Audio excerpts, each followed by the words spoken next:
Hello guys, this is Mansi from evthati.in. Now we're starting with question number 7 of exercise 5.4. So in this question we have fill in the blanks with acute, obtuse, right or straight.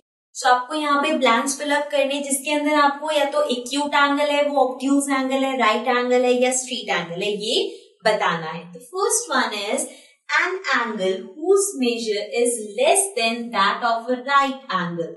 अब एक ऐसा angle जिसका measure is less than that of a right angle. Right angle कितने degree का होता है? 90 degree का. So less than 90 degree. 90 degree से कम वाले एंगल कौन से होते हैं? Acute angle. So it will be acute angle. Then the next one we have is an angle whose measure is greater than that of a right angle is. अब हमसे इसका ऑपोजिट पूछा है. ऐसा एंगल जो राइट एंगल से greater हो. So right angle से ग्रेटर कौन सा होता है? Obtuse angle. So we write obtuse angle. Okay, so this was part number A and B. Let's come to the other parts. So now coming to the next part. अब हमारे पास है C part में. देखो इन statements को समझना is very important. क्या पूछा गया है वो समझना जरूरी है. An angle whose measure is the sum of the measures of two right angle is. अब आपको एक ऐसा एंगल बताना है जिसका मेजर मतलब वो एंगल का जो मेजरमेंट है वो कितना गिवन है? Is the sum of the measure of two right angle. दो राइट एंगल के सम के. अब राइट एंगल कितना होता है? 90 डिग्री का. अब दो राइट एंगल के सम की बात हो रही है मतलब 90 plus 90. So 90 degree plus 90 degree is 180 degree. ठीक है. 180 डिग्री का क्या मतलब है? It is a straight angle. So अगर आपको स्टेटमेंट समझ आ गई, स्टेटमेंट क्लियर हो गया तो answer is very simple. Okay. Similarly moving to the D part. When the sum of measures of two angles is that of a right angle. पहले इतना समझते हैं. वो कह रहे हैं कि दो एंगल्स हैं जिनके मेजर का सम राइट एंगल है. Right angle means 90 degree. So दो एंगल्स को अगर आप ऐड कर रहे हो, दो एंगल्स की मेजर को जब आप ऐड कर रहे हो तो वो 90 डिग्री आ रहे हैं. Now each of them is. अब वो दोनों एंगल्स क्या होंगे? देखो एक्यूट एंगल 90 से कम होते हैं. दो एक्यूट एंगल मिलके 90 डिग्री बना सकते हैं. Very true.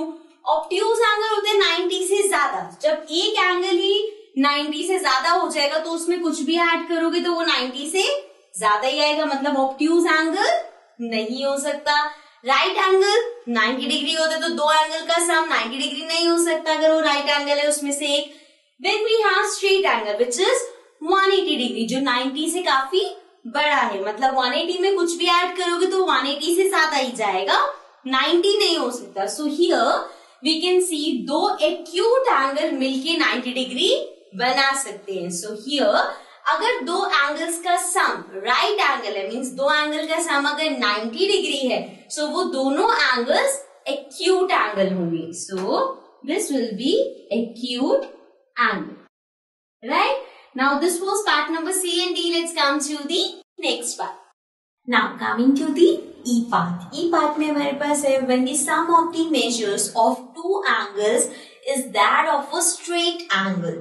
अब यहाँ पे हमें गिवन है कि दो एंगल्स का सम आपके पास एक स्ट्रेट एंगल है. Straight angle means 180 degree. Right. So अगर दो एंगल की मेजर का सम 180 डिग्री है and if one of them is acute. अब उनमें से एक एंगल, जिन दो एंगल्स का आपने सम किया है, एक एंगल एक्यूट एंगल है. Acute angle means which is less than 90 degree. Right. Now when the other should be. अगर एक एंगल 90 से कम है, लेट्स सपोज 80 डिग्री है. ठीक है. एक सिंपल सा हम ले रहे हैं कि एक एजम्पशन ले रहे हैं कि वो एक एक्यूट एंगल 80 डिग्री है मतलब 90 से कम. सो दूसरा एंगल कितना डिग्री होगा कि उनका सम 180 हो जाए?